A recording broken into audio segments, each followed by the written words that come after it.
I always thought the graveyard shift was boring, just stocking shelves and swiping lotto tickets. But that night was different. That night, 3 men stormed in, masks covering their faces. They grabbed me, pushed me toward the back, and demanded I keep quiet. I could hear them tearing cameras off the walls, smashing plastic, the dull thud echoing louder than my own thoughts. My safe little store suddenly felt like a coffin with fluorescent lights. Trapped, I kept wondering if they didn't need me. What would stop them from leaving me behind permanently? I was working the overnight shift, and the store felt quieter than usual. Most nights I found the silence comforting, even boring, but that night it made me restless. I could hear every small sound more clearly than I wanted, a low buzz coming from the soda coolers, the faint hum of the fluorescent lights overhead. I moved up and down the aisles with my cart, pulling boxes open with the box cutter, sliding cans onto the shelves in neat rows. It should have been routine, but each sound seemed sharper, like the building itself was holding its breath. My eyes kept shifting toward the front windows, though nobody was there, the glass panes showing little more than my reflection under the sterile white glow from the ceiling. I had the radio turned low behind the counter, some late-night talk host mumbling about sports, but the emptiness outside swallowed up everything else. Usually at this hour at least, a car passed every few minutes, headlights cutting across the parking lot. That night I could stare through the glass for long stretches and see nothing but black. The trees at the far end of the lot didn't move, not even a hint of wind in the branches.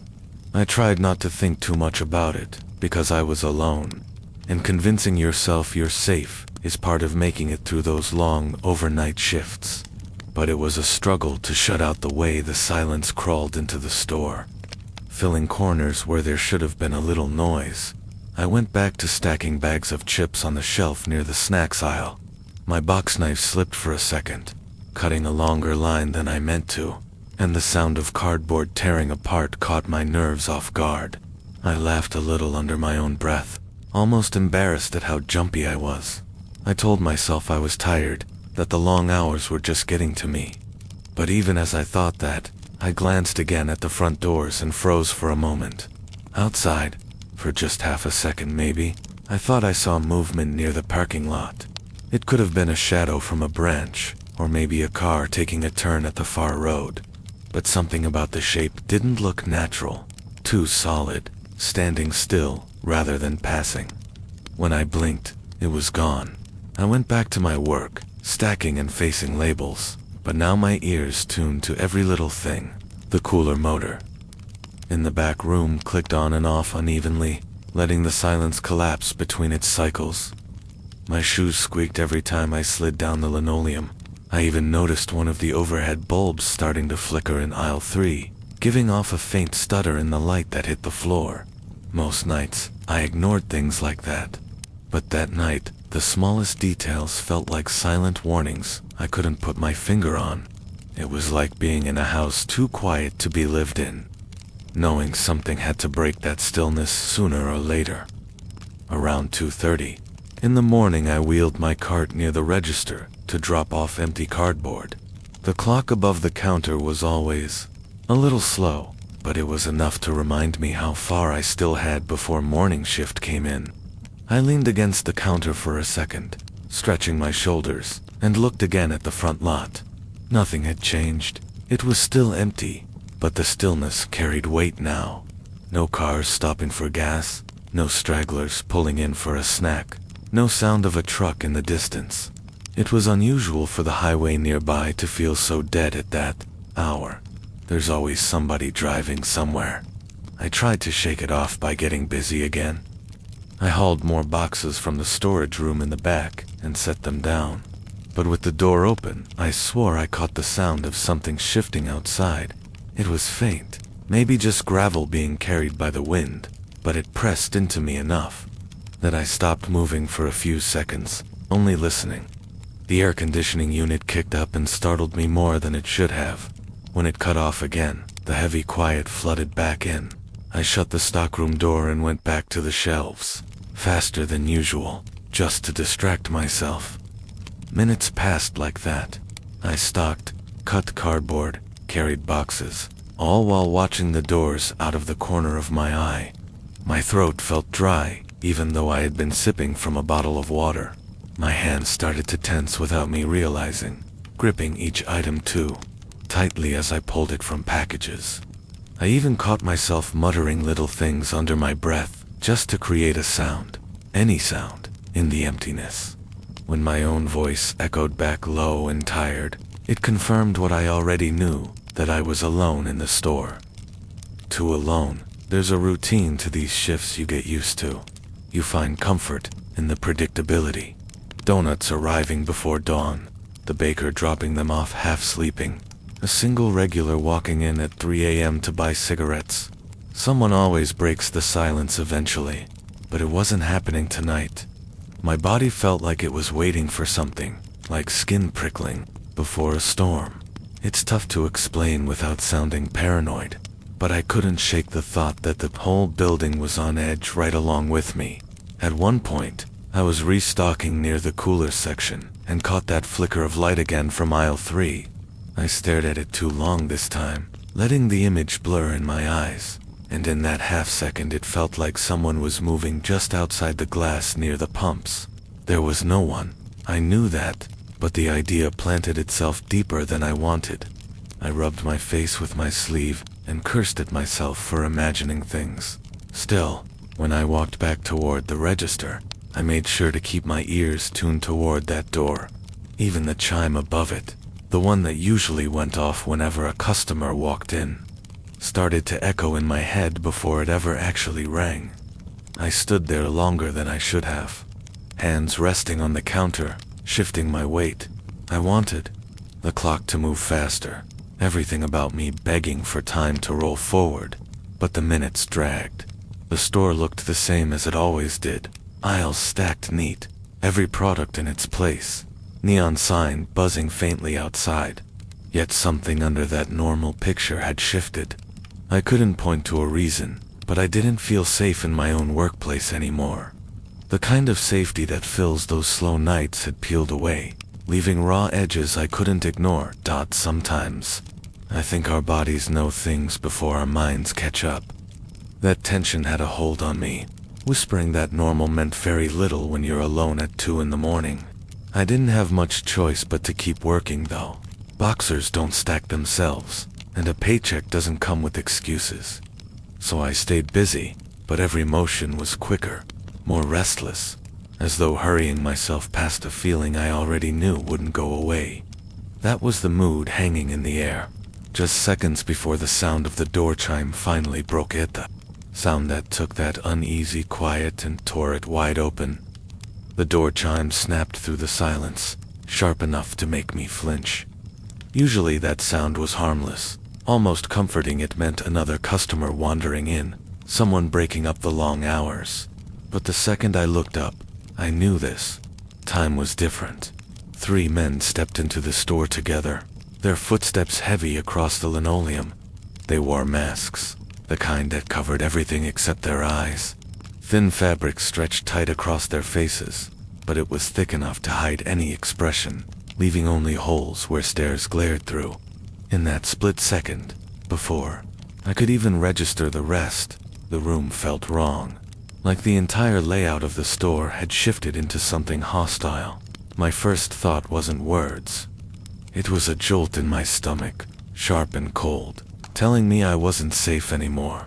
I didn't need them to point anything at me to know where this was going, but the confirmation still landed when I saw the glint of metal in their hands.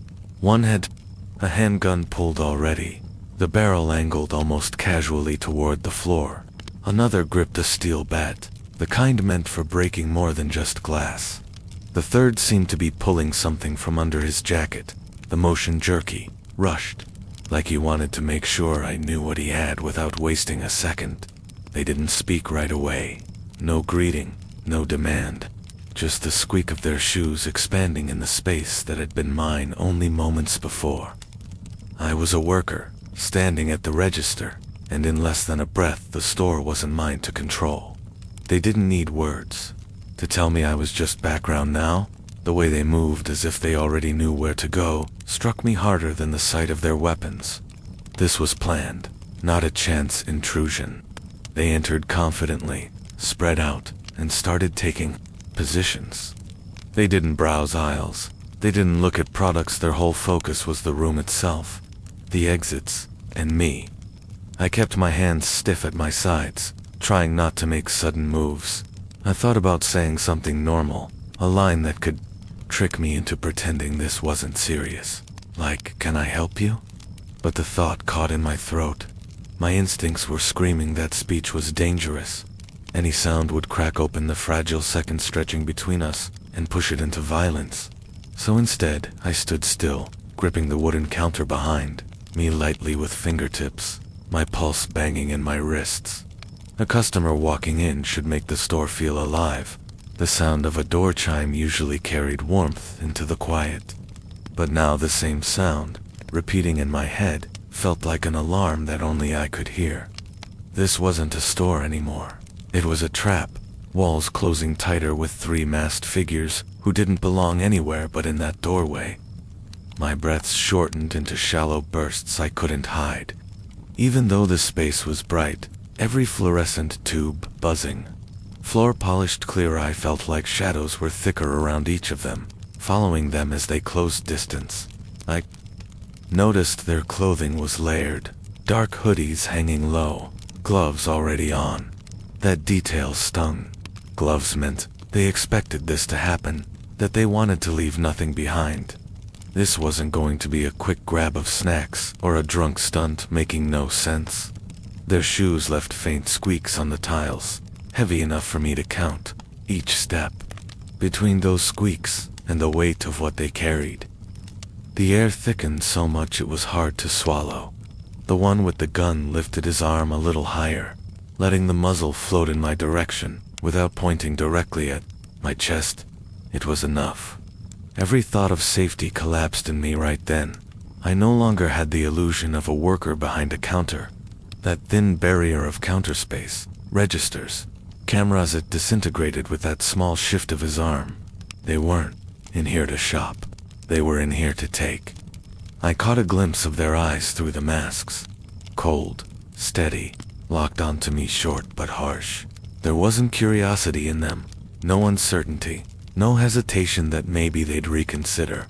I realized in that stare that I wasn't dealing with someone stumbling in unplanned. It was control, pure control, and they had taken all of mine away by just standing there. I thought of the cameras above. Silent watchers usually giving me a cushion of reassurance. Those cameras had replayed people stealing soda or dropping cash before, but for the first time I felt no comfort in them. To my gut, it didn't matter that the blinking red lights were catching this moment. Cameras record, they don't interfere. And what good was a record if I didn't make it through this? The bat scraped once against a shelf as its carrier shifted. His grip. That scrape rang out harshly, like a chalk mark against all that silence. My eyes darted to it on accident, fear exposing itself, and the man holding it smiled. I didn't see the smile, but I saw his cheek push against the mask fabric, an ugly pull upwards. That twisted something inside me more than anything, seeing that sound amuse him. That's when it pressed heavy on me. This wasn't going to be simple theft. Not some fast smash and grab where they snatch and scatter. The man with the jacket finally pulled free his weapon fully and held it above his waist. Another gun, slightly larger, heavier in both size and sound when its steel clinked against the register frame. Each movement was calculated, not rushed anymore, not storing up nerves.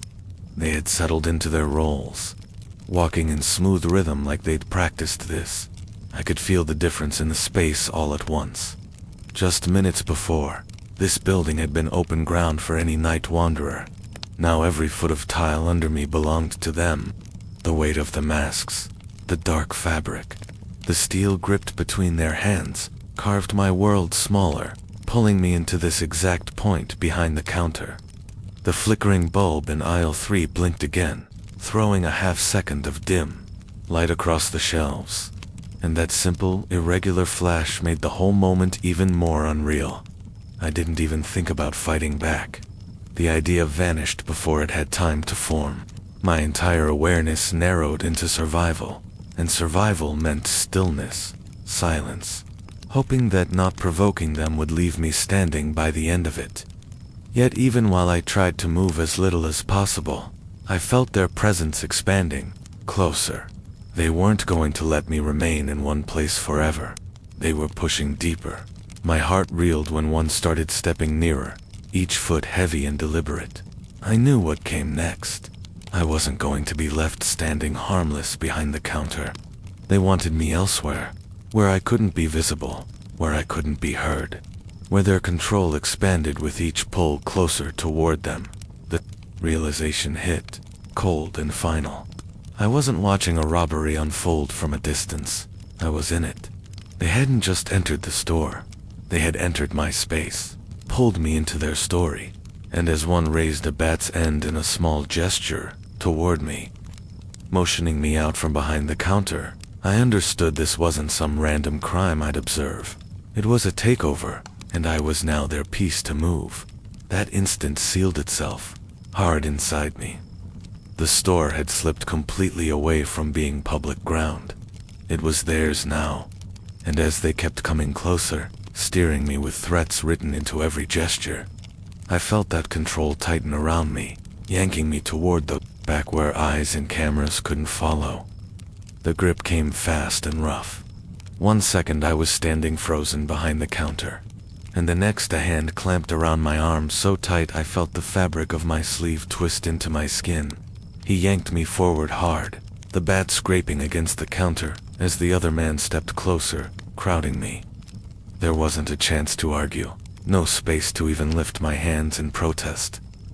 My body just reacted by stumbling forward, catching myself on the edge of the counter before my feet caught up.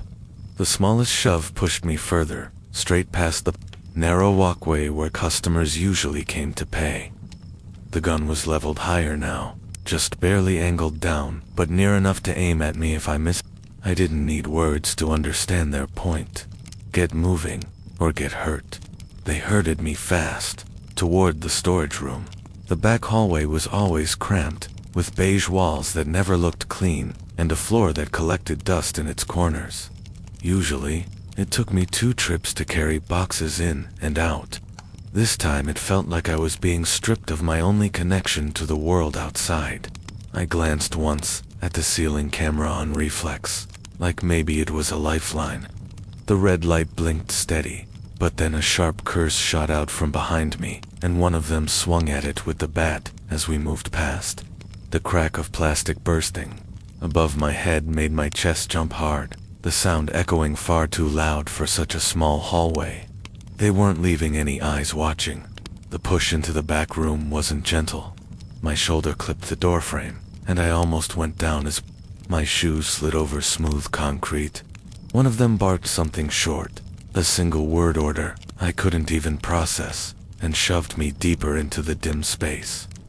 Stacks of cardboard boxes leaned against the wall. Labels I knew by heart paper towels, candy, bottled water, but in that moment they looked like walls closing in, clutter I couldn't squeeze behind for safety. The air back there carried a faint sour smell from cleaning supplies, the mop bucket sitting half-used, and it felt colder than the front of the store. That change in temperature didn't help. It added to the sense that I had been cut off, sealed. The door slammed shut. Behind me, that sound stripped the front of the store away like it had never existed. Customers, fluorescent aisles, registers, the red glow of neon signs, all gone in one loud clap of metal meeting metal. My chest tightened the second it closed. That little barrier of glass at the front, even with danger standing on the other side, had given me sight. Now I had none. My body registered the lock, though I wasn't sure if they actually turned it. The silence following was short, but in that silence reality stabbed through me. Sharp eye wasn't being kept up front, where there might be a witness. I'd been shoved out of sight, All I could think about was what happened when someone was dragged away from the open. I'd read stories, heard whispered versions people tell each other like myths. None ended well when the victim wasn't needed anymore. I tried not to let that thought balloon too big, but it already had. My legs felt weak as I settled back against the wall, trying to steady myself in the dark corners of the storage. My palms were damp, slippery against the rough cardboard pressed behind me. Like even my body refused to get a grip. I wanted to believe they just meant to stash me out of the way while they cleared the register. I told myself over and over that maybe they didn't want attention, maybe I'd walk out once they were gone. But the other part of my mind painted darker pictures without asking. If they worked so quickly and thought to smash cameras, how far would they go to lock up any loose end? My throat locked when I realized what that end might look like. I found myself staring at the mop handle propped against the corner, as if it was some kind of anchor to normal life. That mop existed yesterday. It had been used to clean soda stains off the tiles. And now here it was inside a scene where I wasn't certain if I would live. I stayed as small as I could. I pressed my knees closer, pulled my body inward, and curled, almost without knowing what I was doing. Stay quiet, I thought, repeating the phrase like prayer beads in my head. Quiet might mean forgotten. Quiet might mean not worth bothering about. If I moved, if I made noise, I gave reason for attention. Attention was the one thing I couldn't afford. Every scrape outside the door pulled my mind deeper into fear. I strained my ears so hard that they almost burned, trying to pick out voices and patterns. I caught fragments, low whispers, and a grunt of effort. Each one sounded like a sign they were further pulling away anything linking me to the open world. No announcements, no shouts, just the mechanical rhythm of men at work. My heart wouldn't slow down, bouncing against my ribs with a force so strong, I worried they'd hear it through the door. Sweat began rolling down my neck, pooling into my collar. My breathing turned shallow because deep breaths felt too loud, too obvious. The thoughts started circling fast. They don't need me anymore. That phrase repeated in a loop as I kept my head lowered in the dim. The money's in the safe. The registers are nothing. Cameras are broken. What use is one worker who's already seen too much? My chest tightened every time I imagined being worthless in their plan. Worthless people don't get left alive. My eyes darted toward the heavy door, as if it could open any second, violent hands rushing in to finish what they started. I wanted to bolt, wanted to run, but where? There was no window. The back exit had a heavy alarm wired to it.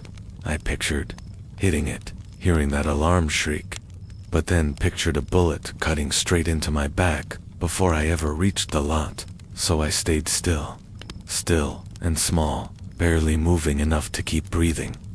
The idea planted itself firmly. Survival here wasn't about courage or screaming. It was about shrinking into silence, so tightly I became invisible even in plain sight. That wasn't instinct. At first, it was realization formed by fear. If noise or panic pulled them back into this room, I knew what the outcome would be. If silence kept me background, maybe I would last long enough to see morning. My eyes focused hard on the cracks of light under the door. Thin bands of glow from the brighter aisles up front seeped into the dim room. They blurred as my eyes watered, both from the sting of sweat and from trying not to blink. Each flicker across them made me think a shadow had crossed by, and each time I jerked my head slightly. Nothing materialized, but the patterns told me life was unrolling out there. Out of my hands. The first loud sound that followed was a slam, a heavy register drawer being tossed. Then came muffled curses, footsteps circling in fast motion, boxers being moved or knocked aside.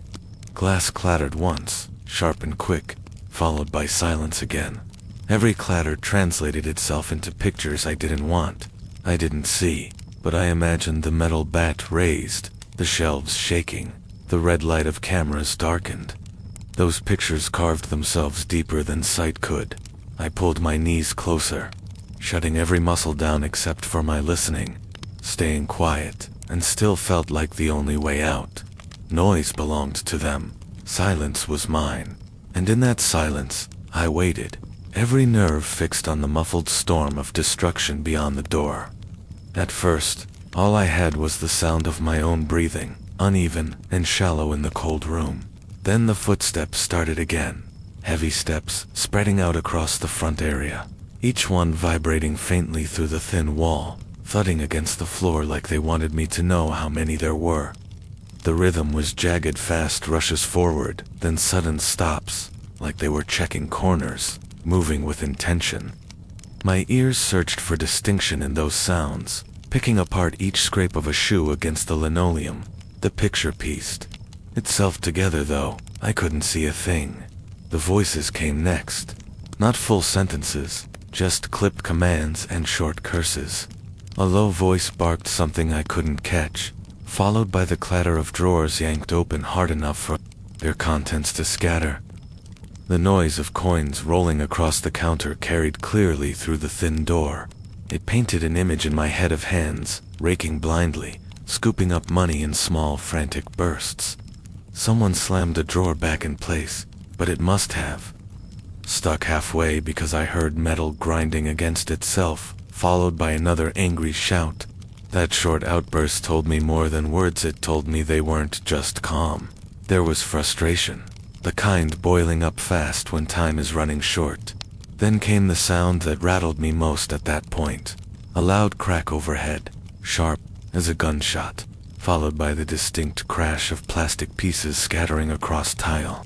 It repeated again seconds later, another overhead pop shoving echoes into every aisle. I didn't need to wonder. They were knocking down the cameras, one by one, either with the bat or by pulling cords until the fittings snapped. I imagined housings hanging loose, red lights going black, wires swinging and swaying as they fell. Whether or not anyone had been watching from a distant screen didn't matter anymore. With each crash, I pictured another eye going blind. I pressed my back harder against the boxers near me, as though shrinking farther into shadows, even though I already knew the cameras couldn't protect me sitting in that room. The crashes multiplied. Glass rattled as something on the shelves was toppled, most likely bottles, maybe wine or cheap soda stored up front, but from here it sounded like an avalanche of shards breaking loose. The bat clanged against metal once, and then again, dragging across racks with this cruel screech. I couldn't help but wince at that sound, every note drawing lines across my nerves. Footsteps chased it, more hurried now, sneakers stomping in different directions. It felt like chaos, but not random. It felt like a pattern hidden inside destruction, like each crash was part of their plan. I shut my eyes tight, but it didn't help. The noises painted scenes clearer than vision. I could see bottles smashing against the tile in splintering bursts. I could see racks bending under steel, metal braces giving out with aching groans. I could see gloves tearing into registers, pulling at cords dangling from walls. Each sound carved its own image, and those images all ended with the same picture. A store stripped of order, left torn apart in minutes. At one point it grew quiet, except for low muttering. I leaned forward without moving my legs, straining to catch details. The voice closest to me let out another muffled curse, then a sudden crash of wood. I knew that sound. I had wrestled that old broom closet plenty of times when the hinges stiffened. Now it was being ripped apart, contents clattering as tools and supplies spilled everywhere. I imagined the mop handle I had noticed earlier being flung across the tiles, scraping out from under the door toward me. My stomach clenched at that fictional picture, as though the object that had grounded me only minutes earlier had been violently discarded. Every pause in their noise was worse than the crashes. Silence meant decision-making. Silence gave them time to consider their next move, and I hated that I couldn't predict where it would land. Each time it went quiet, I leaned into myself harder, my own heartbeat filling the void. My ears almost rang from the lack of sound, waiting for the next violent strike. And when it came, Sudden and brutal, the effect multiplied tenfold. I flinched hard when I heard the sharp tearing of tape yanked from a roll. Sticky adhesive smacked against glass panels, sealing something fast, probably the front doors or windows, to block clear views inside. Each rip came quick, efficient, their pace suggesting this wasn't the first time they'd done something like this. I pictured strips layering diagonally across panes, crisscrossing like lattice, muting reflections that outsiders might notice. In my mind, the store wasn't even just raided anymore. It was shut in, cut off, walls sealed. The idea of any customer or cop happening to glance in and see trouble disappeared with each pull of tape. Then came the drawers again, only this time the metal sounded heavier, deliberate, as though they'd bypassed rummaging and went for the bigger prize. I heard banging against the locked partition in the office area, where the safe was kept behind 2 layers of door. At first, dull thuds filled the space. Frustration made material by heavy boots kicking wood. Then tools came in too. Play a crowbar grating against steel, a heavy wrench tossed down when it slipped. I could all but feel the shock wave of metal and metal every time they struck. The register up front was loose change to them. Their real eyes were on the safe, and they weren't unprepared. I bent my head lower into my knees at the first undeniable clank. Thick steel complained under strain, groaning like an old machine forced awake. The click of tumblers, the rattle of hinges, it reached me clearer than any sound before. I realized then they weren't kicking randomly at doors or hammering desperately. They knew exactly where the safe was and exactly how to crack it. From the sequence of strikes and the low mutters, I could tell they'd practiced. They weren't improvising. They had mapped out the store even better than I had. Each moment of metal sliding, bolts shifting, combinations being forced, cut another thread of hope loose inside me. They weren't kids snatching drinks. They weren't opportunists playing tough. These were men who had cleared all cameras, shaken down registers, and now moved with trained rhythm against a safe built to resist. I understood fully. Then they planned this job. They came ready, and nothing about them stumbling had slowed momentum. They weren't leaving at the first sign of trouble. They were here until the job was done. Hopelessness stretched over me, as clear as the dim light under the door. I hadn't even tried to bargain or plead, and I knew why now. Bargaining only works when the other side has hesitation. These men had no hesitation. By the time the safe gave its final clang, one that echoed strong enough to rattle the shelves near me, they had stripped the place clean of any chance of outside help. I listened to that clang drift into silence and knew what it meant. They had reached the heart of it all. They had everything they came for. And what scared me most was the new question that rose up in my head at that precise moment. If they had what they wanted, then what was left for me? The quiet that followed choked me harder than all the smashing before. My mind swarmed with flashes, racing uncontrollably. Were they going to come back for me now that the safe was open? Would they decide I had seen too much? Every second that ticked without a sound fueled those questions louder. Fear doesn't need reason to grow.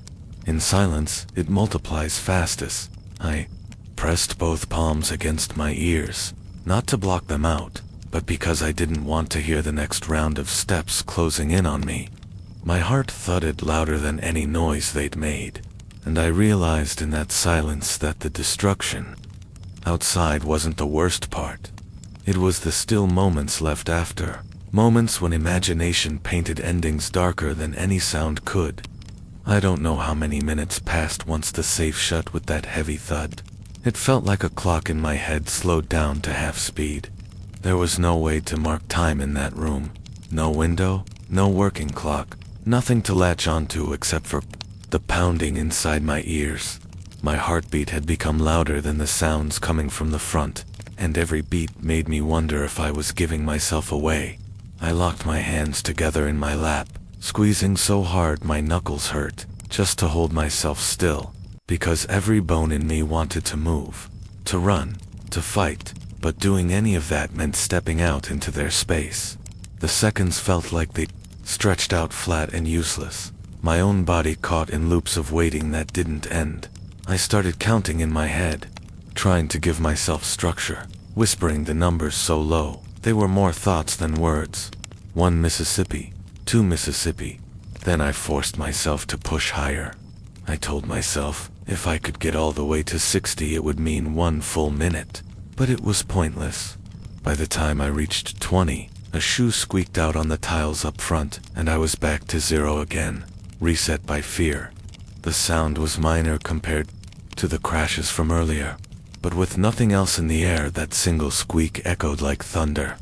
My chest froze with it, my pulse jumped sharp, and I felt sweat bead across the back of my neck, just listening to that one step. Even when it went quiet again, the dread stayed. That's when time started stretching in ways that didn't feel human. A second wasn't just a second anymore. It was a drawn-out knife edge slicing deeper into me. My legs went numb from crouching against that rough wall, blood pooling, toes tingling. I tried rubbing them together quietly just for relief, but the faint sound of shoes against concrete felt too loud in my own ears, so I stopped. I thought maybe I should pray, but the words wouldn't come together. My head wasn't building. Sentences, just broken please. A blur like please not me, please not now. My lips moved a little, but I didn't dare let sound leave my throat. It felt like the air outside the room was listening as much as they were. Sweat gathered under my arms and along my forehead. It ran slow down into my eyes until the salt burned, and I had to blink hard, scrunching my face just to clear it. Even that tiny motion made noise I swore they could hear. The sound of eyelids dragging against each other, lashes scratching. Faintly I convinced myself it was loud enough to draw them closer. My body was betraying me in every way, reminding me that survival doesn't mean stillness without effort. It meant fighting my own muscles, fighting nerves that wanted to run, fighting the sweat that threatened to make me slip if I tried to stand. I was locked inside more than just that storage room. I was locked inside my own reactions. I kept waiting for a call, a siren, some kind of outside force to crash in and shatter their control. Nothing came. No headlights through the front glass. No late-night wanderer stumbling in. No cop answering some invisible signal. Just silence folding around me in bigger waves. The air grew thicker with every quiet minute. My chest rose and fell shallow, like deeper breaths would break the rhythm and alert them. I wanted to believe that help was coming, that someone had noticed something off about the store. But the longer I sat, the sharper the truth got. It wasn't going to happen. For however long they stayed, the power in the building belonged. To them, the door between us was so thin, it might as well not have been there. I stared at the light bleeding through that bottom gap, the sliver of brightness jerking each time one of their shadows swept past outside. I leaned forward trying to see shapes, desperate to understand what they were doing now, but I could never make out more than a flicker. Those flickers stretched on forever. Moments that should have been nothing turned into entire ages, my heartbeat stalling every time the glow shifted. At one point, silence lasted long enough that I started to believe maybe they had left the store. Relief settled in, but then a loud slam knocked it right back out of me, my body jerking before my mind caught up. The crash of something heavy hitting tile had me crouching lower, fists pressing against my ears. Time to me wasn't movement at that point. It was punishment, expanding into unbearable lengths. The spots of sweat running down my back tickled, like insects crawling along my skin, and I didn't dare brush them off. My shirt clung wet under my arms, stuck cold against me with every trembling shift of muscle. It was unbearable, but it was small compared to the idea of being heard. That idea swallowed everything. A store full of normal sounds, pagers, boxers, freezers clicking, had transformed into a machine of danger, where even my heartbeat felt like an alarm, ready to betray me. I thought about praying again. Not the kind of prayer where you ask for miracles, but the kind where you beg for a simple chance, for someone to walk in by accident, for headlights to sweep the parking lot, for another worker to swing by early, even though they never did. I begged for interruptions that had never happened before. That was how distorted the night had become. I was hoping for the most unlikely outcomes, just some stranger, changing the weight of silence. But each minute dragged longer, and none came. I could hear my blood rushing inside my ears, thumping like waves against my eardrums, an inner roar that left me lightheaded. I tried pressing my palms against both sides of my head, pressing hard enough to hurt, wondering if I could calm it that way. It didn't stop. It only reminded me how trapped I was in my own body, each sound magnified into weapons of fear. Somewhere beyond the door, metal scraped again, maybe a cabinet being pried, and my whole chest clenched so hard it ached. One sound, and the clock rewound again, dropping me into another cycle of counting seconds that slipped into endlessness. At first I thought maybe if I made it to an hour things would change. An hour had to be enough to burn them out, to push them away. But when you can't see the clock, an hour may as well be forever. Was it 5 minutes? 10 minutes? I couldn't tell anymore. The squeeze of time had me convinced the sun might never rise, that the world had shrunk to nothing but me in that grim little room, bent on cold concrete, waiting for noises to decide my fate. My knees throbbed dull against the cement, but I was afraid even to shift weight onto the other side. Then the thought grew loud, louder than the footsteps or the scraping. They had everything they came for. I wasn't needed anymore. The realization carried a colder bite than the silence.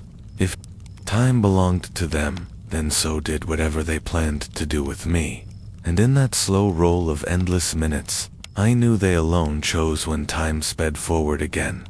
They alone chose when I could leave that locked room if I was ever allowed to leave at all. The dust above me trickled faintly, with the rumble of movement outside the walls. I tilted my head back, staring uselessly at gray ceiling tiles, dry, throat aching. All that waiting didn't heal. It just stretched tighter, crawling deeper behind my ribs, bone against bone, pressing on lungs that wanted to drink a full breath. I thought about yelling just to release it, but the image of a masked face snapping toward the sound locked my lips. In that dragging eternity, I knew my survival depended not on police, or neighbors, or luck. It depended on their need. And once their need passed, I was nothing more than peace left over. Time wasn't ticking anymore. It was grinding me down to smaller and smaller pieces in that silent, suffocating hold.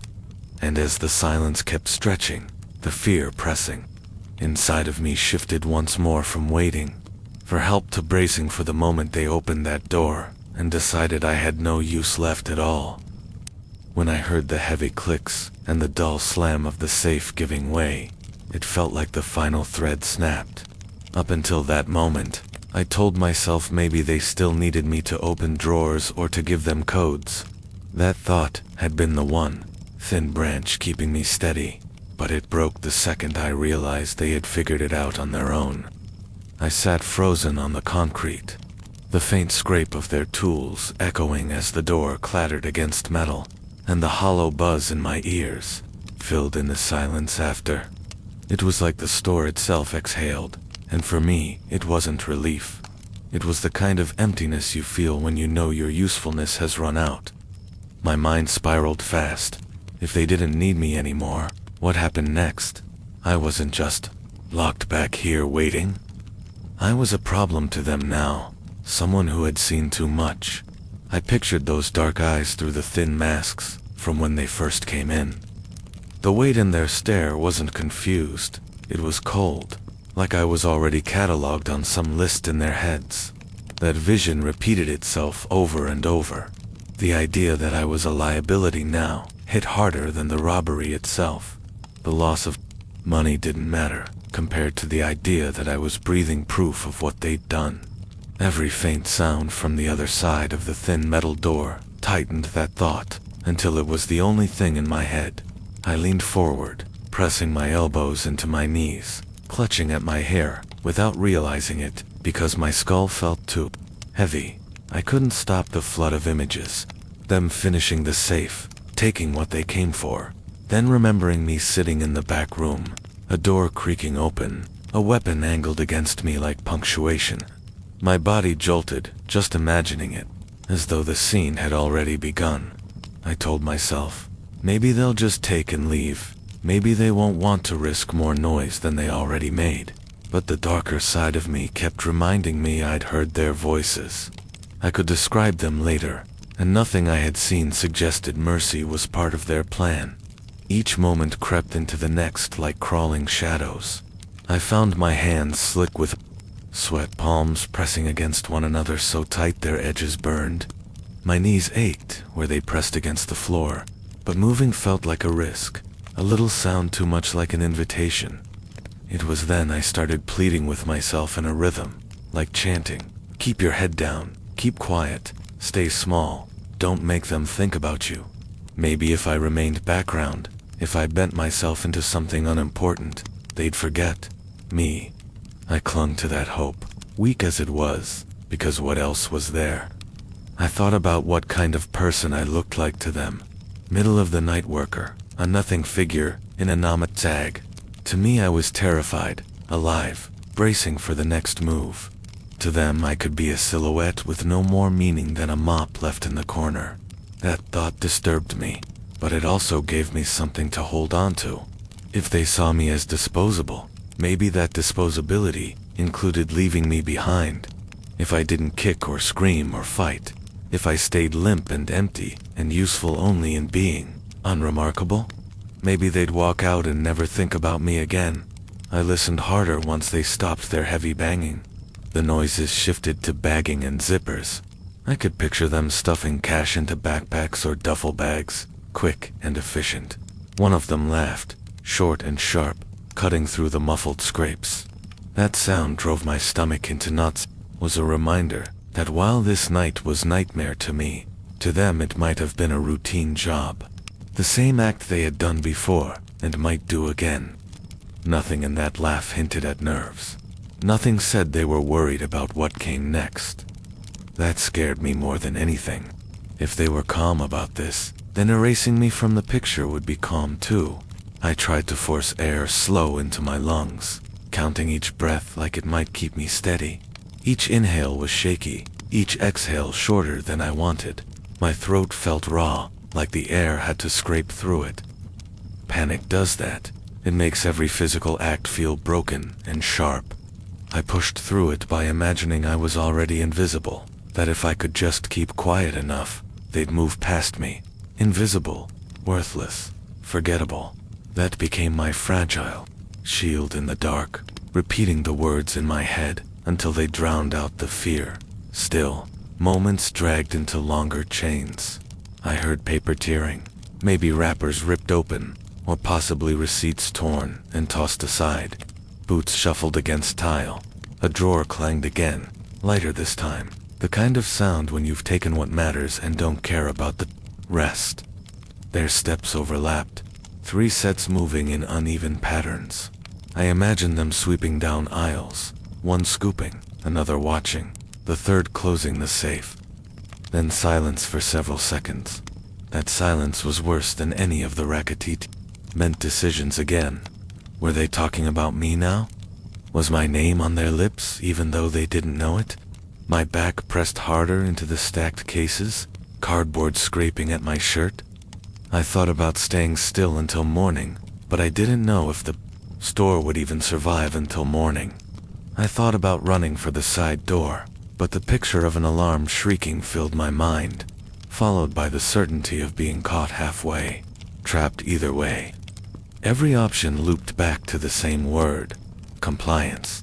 I realized that was my one thin chance.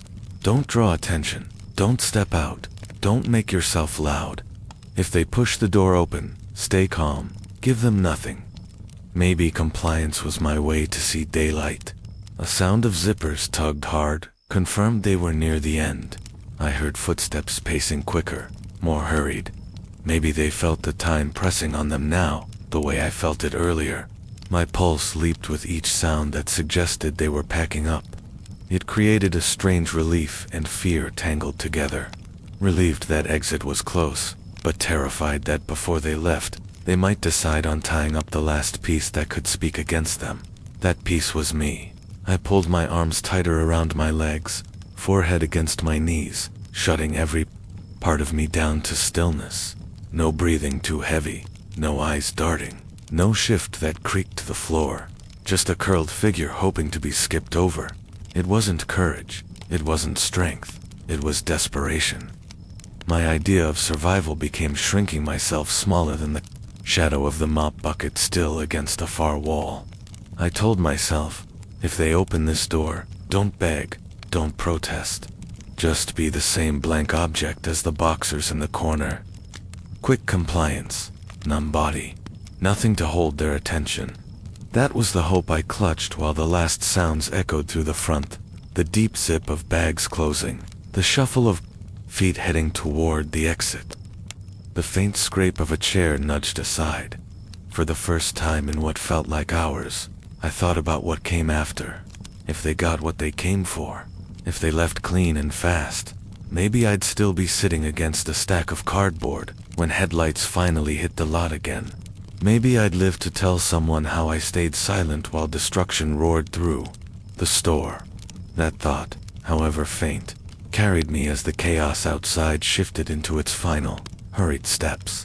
The pace of men about to vanish as quickly as they had arrived.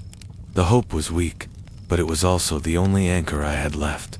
And as the muffled thumps of their cleanup stretched toward another sudden silence, I prepared myself for the noise that might follow the noise of them leaving, or the noise of them coming back for me. Either way, I wasn't the worker stocking shelves anymore. I was frozen between useless and necessary, clinging to the chance that being invisible one more moment would keep me alive. The strangest part was how quickly it ended. 1 second the noise outside was constant boots scraping across tile, bags zipping, the shuffle of people rushing in. The next, it all dropped into a sharp, heavy silence. At first I thought my ears were playing tricks on me, that maybe I'd gone half-deaf from holding so much tension in my body. But no, the quiet was real. The space on the other side of the door that had been vibrating with every strike and shout just minutes earlier was now drained. The air in the storage room turned heavier, pressing harder against me, because silence after chaos doesn't bring peace. It brings uncertainty. I held my breath like that would help me hear better. All I caught was the faint hum of the walk-in cooler behind me. Not a shoe sliding, not a drawer banging, not tape ripping, nothing from them at all. My head flooded with options.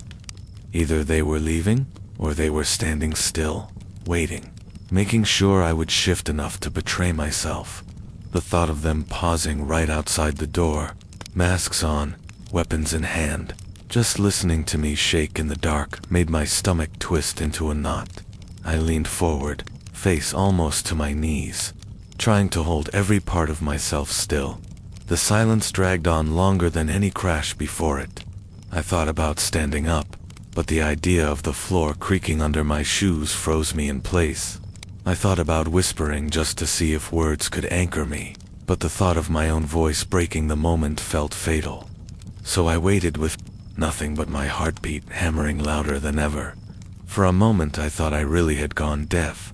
Then there it was, the faintest scrape, not even fully a step, but maybe cloth brushing against a shelf up front. My throat went dry instantly.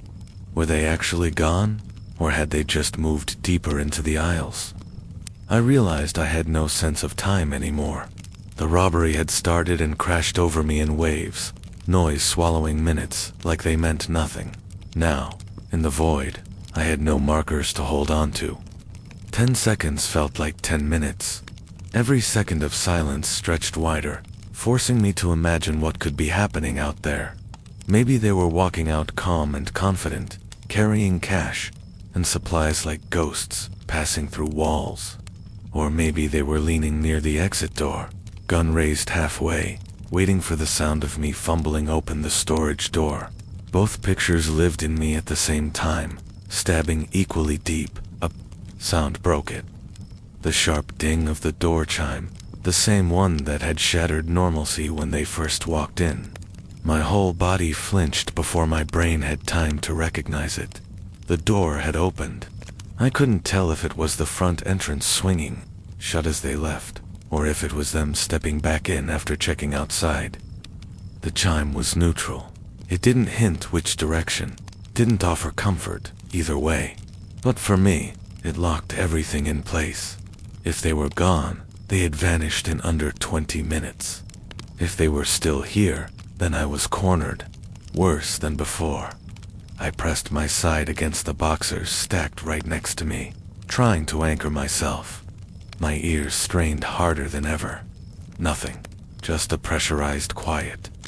I wanted to believe the chime meant goodbye. I wanted to picture taillights disappearing into the highway, the masked men bent low over the steering wheel, duffel bags filled with the store's cash at their feet. My imagination filled in those blanks with too much detail, the click of a car door, the rumble of an engine breaking the night, wheels rolling over gravel.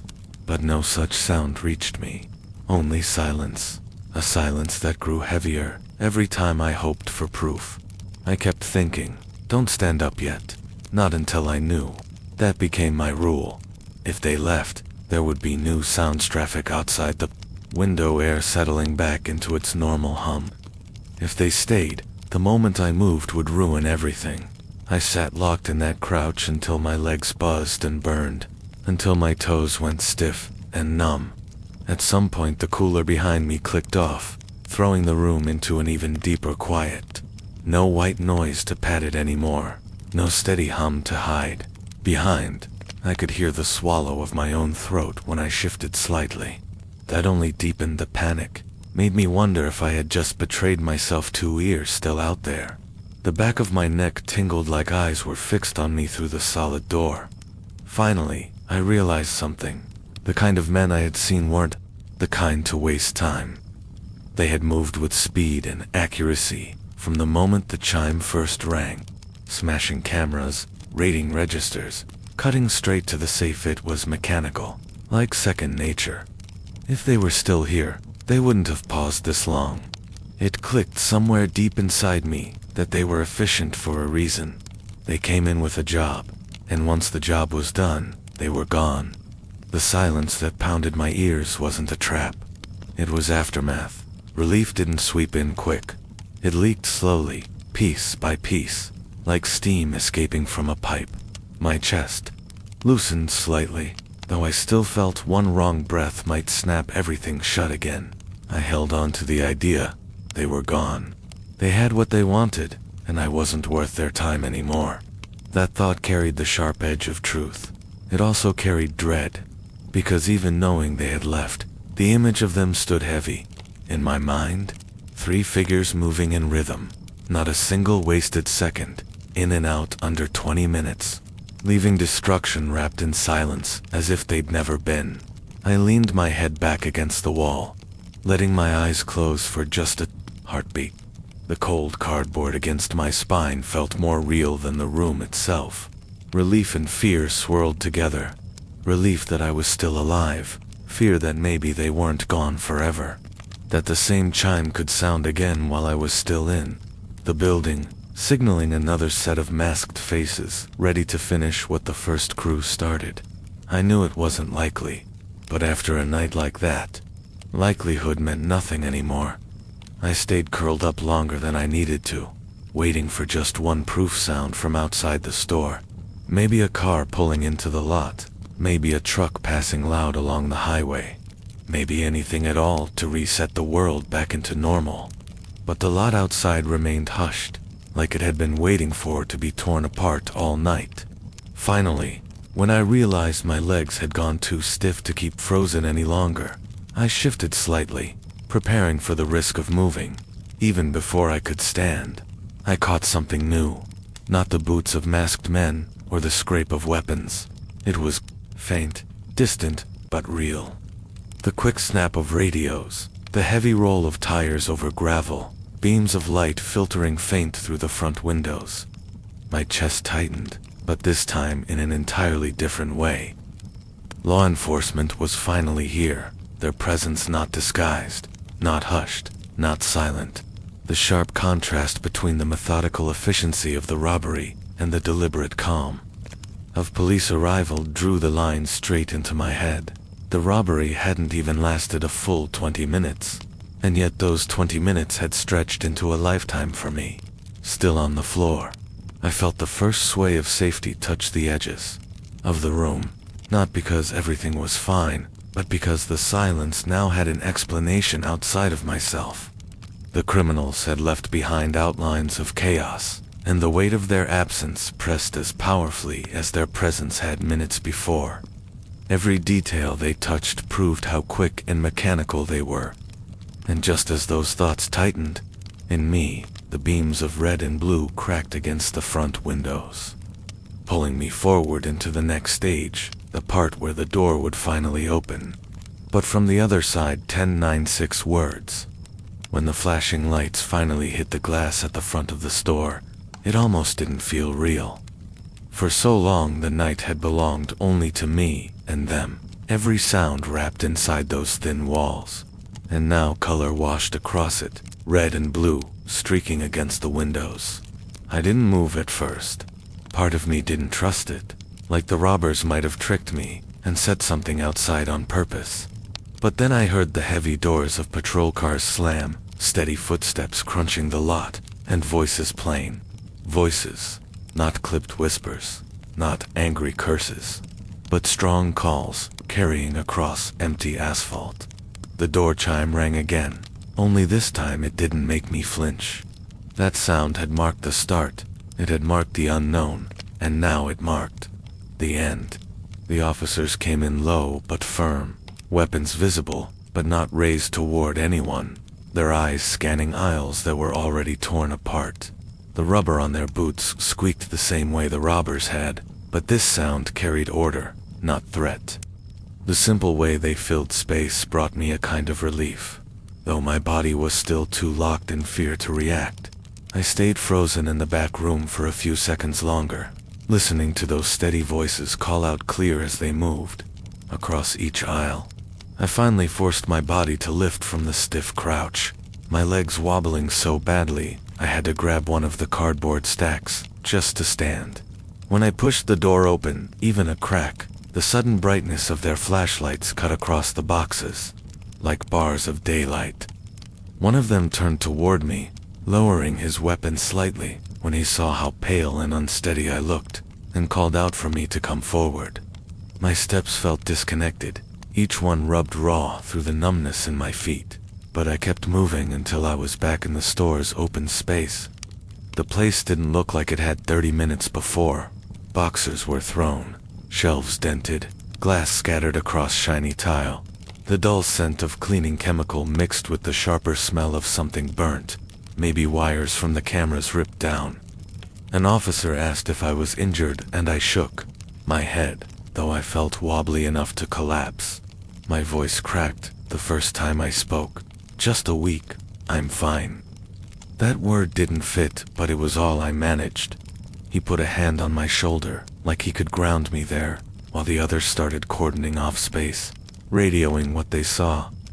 The lights outside kept pulsing through the windows, reflecting against broken glass on the floor. Yellow tape was strung up quick, stretched across the entry so anyone passing would know the store had closed to the world. I stood near the counter, watching them work, my breathing shallow, feeling like an extra piece of the scene they had to mark down. Questions started fast. How many were there? What did they have in their hands? Did they speak to me? What did they look like? The details jammed in my head, racing too fast, and when my mouth opened to answer each, one only came out in fragments.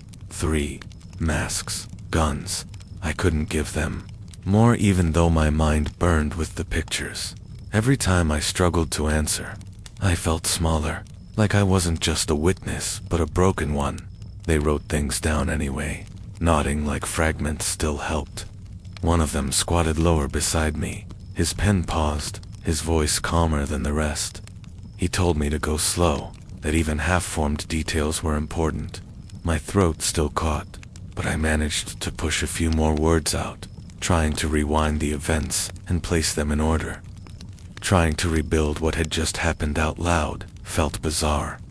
The room where I had been crouched alone, listening now, had uniformed men walking, with steady confidence, and still my body reacted, as if the three masked figures were just behind them, waiting their turn. The police moved through the aisles with flashlights, tilting up at the blackened shells of the cameras hanging useless from torn wires. Every few minutes another crack of a camera mount hitting the ground sounded as they shifted debris, documenting what was lost.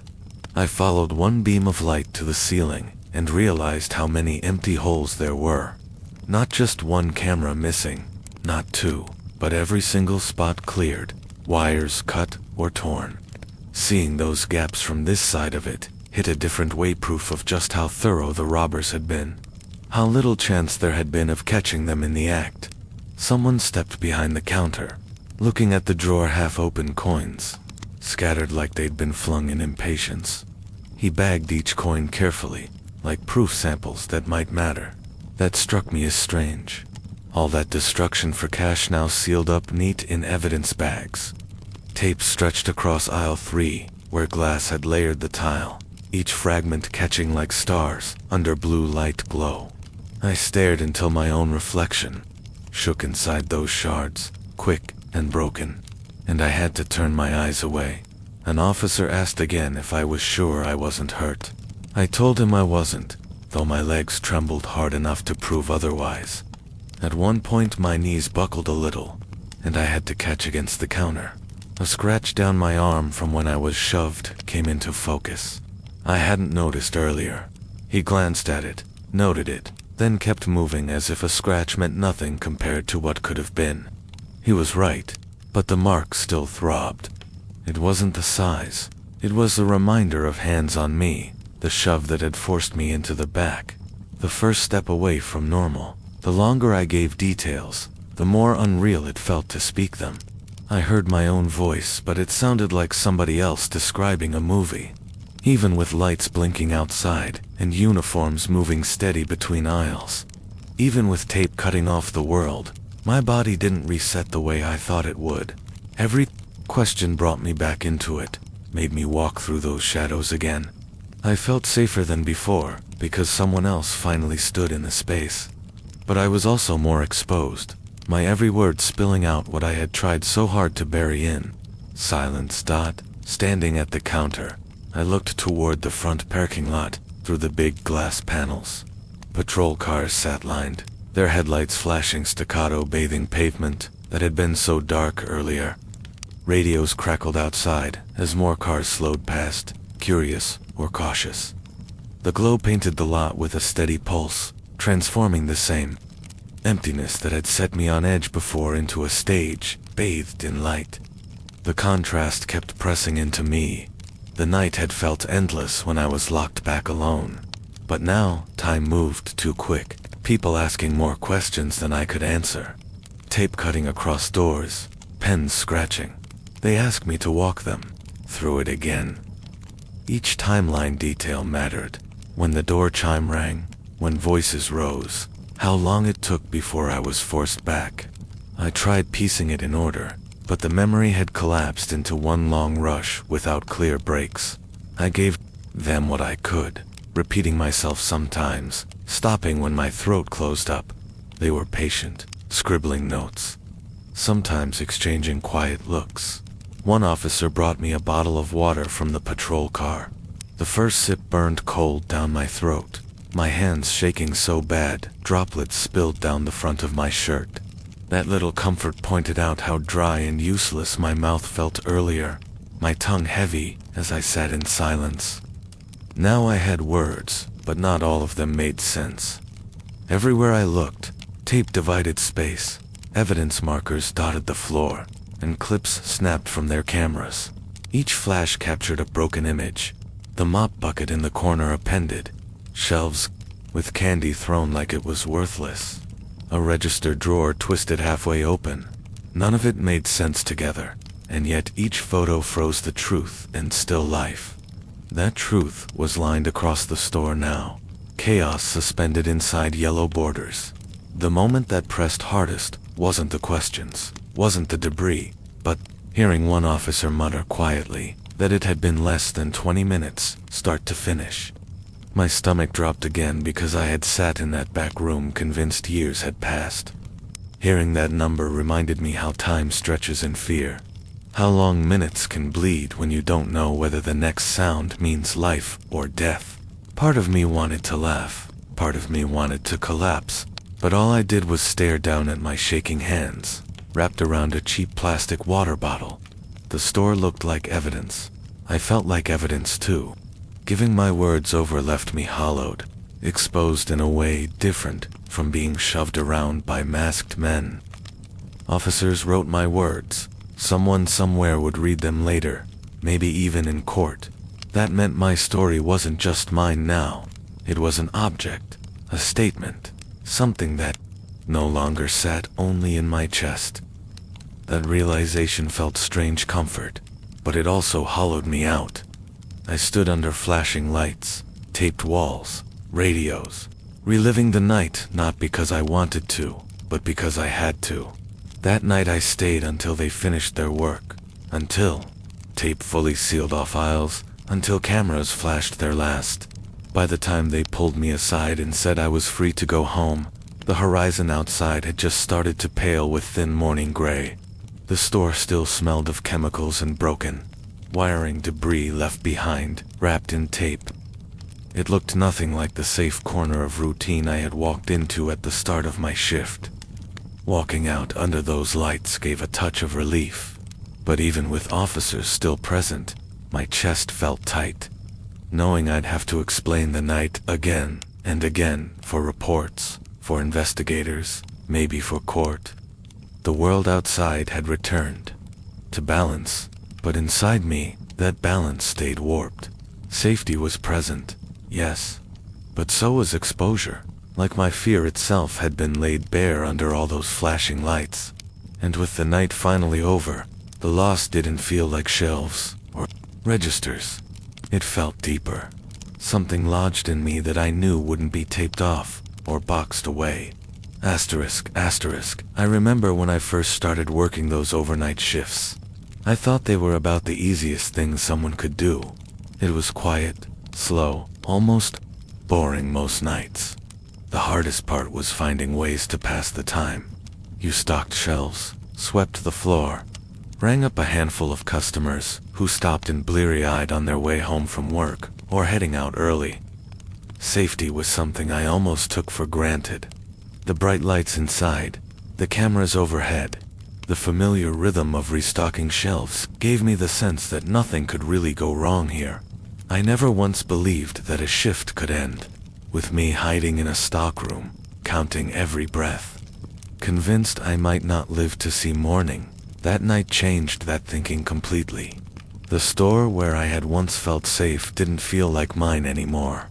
I kept replaying it afterwards, over and over. The sound of the door chime, the masks coming through, the shove toward the back, and behind all of those memories was the same thought pressing against me. It wasn't the cash in the drawers or the bills locked in the safe that mattered. It was the fact I had been cornered, pushed out of sight, treated like a loose end because of a paycheck that seemed meaningless once. Guns were involved. I realized almost instantly afterwards that I had nearly lost everything my whole life. Every plan I had beyond that night for money that didn't even belong to me. When I first got the job, I was grateful. A steady paycheck, even if it wasn't much, meant security. But after sitting on the backroom floor, convinced I would never stand up again, that same paycheck felt like an insult. It wasn't worth the hours of panic pressed into my chest that night. It wasn't worth bruises on my arms from being shoved. It wasn't worth the weeks afterward when I couldn't stand under the buzz of those same fluorescent lights without thinking back to the masks and what they could have done. The company got its insurance, money replaced, shelves repaired. I walked home with a story I couldn't shake, a fear stuck in my bones. I thought about how much I had risked without ever realizing it. Every time I stayed overnight alone, every time I walked the empty lot at 2 in the morning, I had been wide open. I used to look at it like just another quiet shift. Now I couldn't help but see those nights as open opportunities for disaster. Once you've been shoved into the back with a weapon hanging over your head, it doesn't take a lot of imagination to understand how thin the line is. What once felt safe suddenly looked fragile. A shell that could break at any second. The hardest part to accept wasn't even the robbery itself. It was recognizing how close I came to dying for something that wasn't even mine. I caught myself staring at the register weeks later, watching cash slip in and out, realizing none of it was worth what happened. Not $1 bill, not one.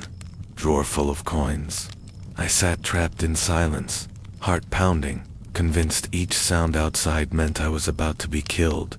And all of it was because people came for money that could be replaced. That thought didn't leave me. The bills would be counted again tomorrow. New till slips printed. Fresh deposits made. Me.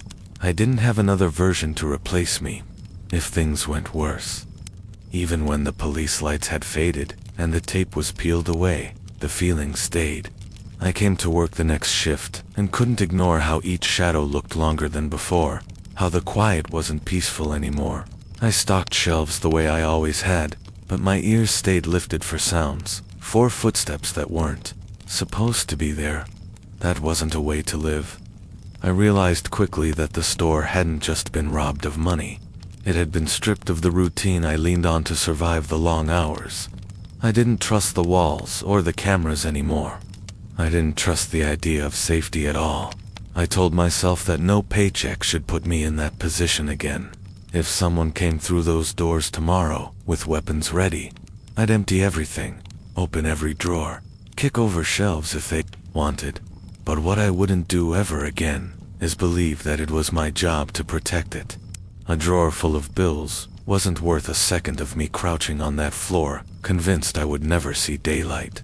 The company could hire new workers and count new tills.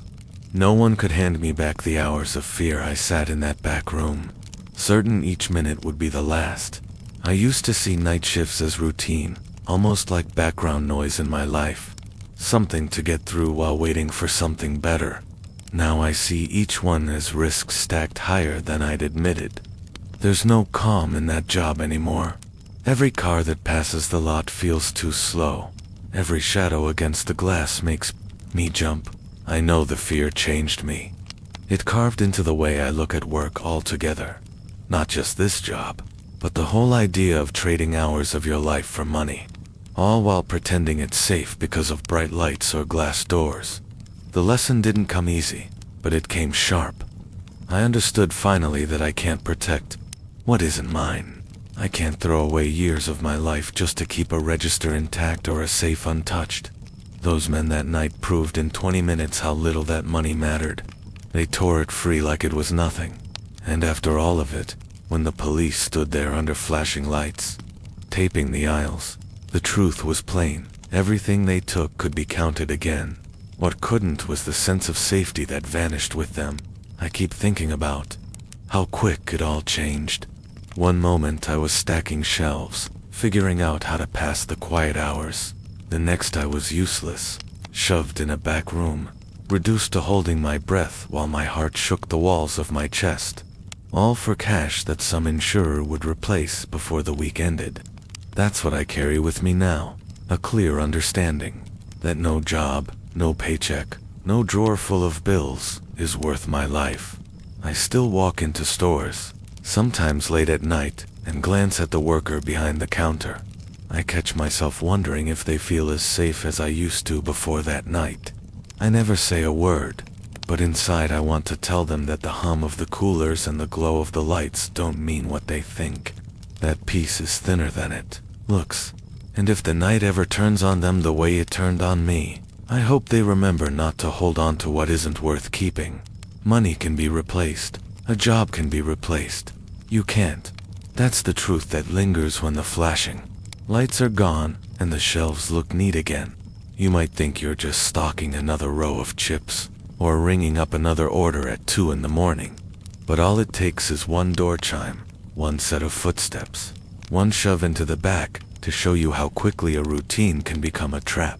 and once you see it, you won't ever mistake it again. The real lesson I walked away with was simple. My life isn't worth the drawer. My heart doesn't beat in dollar bills. Whatever company name is printed above me on the sign, they don't own me enough to take my life with them if danger walks in. I stopped forgetting that after that night, and I haven't let myself forget it since. I learned that no shift, no paycheck, and no drawer full of bills is worth my life. What scared me most after was how fast ordinary space turned dangerous. The aisles I trusted, the hum of the coolers, even the bright lights, all of it changed. The instant the door chime rang, and that thought stayed with me. The places we pass through every day, the ones that feel routine and harmless, can turn into traps in a matter of seconds.